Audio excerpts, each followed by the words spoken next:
Yo, it's your boy Daniel for the another video.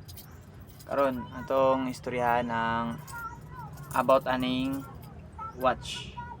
Ato istoryahan karon kung unsa siya importante o kano nabot ni siya. So, ako nakoy watch na this and this. Dapat isayapon here. But tinaw nagasukon kay ugat man kaniya sila kanya akong daily then mo yung sa na yung ginagamit kaso ay nakuba naman. So karon istorya na to anong nabuhat ni sila then unsa sila ka importante. So ang watch are produced for timekeeping. So gibuhat ni siya para mamanage ato atong time. Kay kung wala ni say mga patay man ta sa oras gud mandili nato sila maatiman. Hindi na to mukha na tong oras. Hindi na to matiman na tong oras.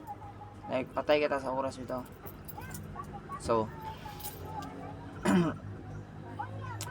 so unsa man jud siya? Nga naman jud siyang gibuhat gid siya. So a watch is important for time management.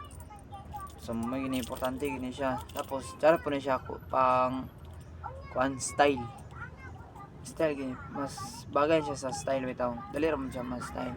Halos magutan ng tang gagamit og watch. Kay tsara man siya bagay. Then style for functionality.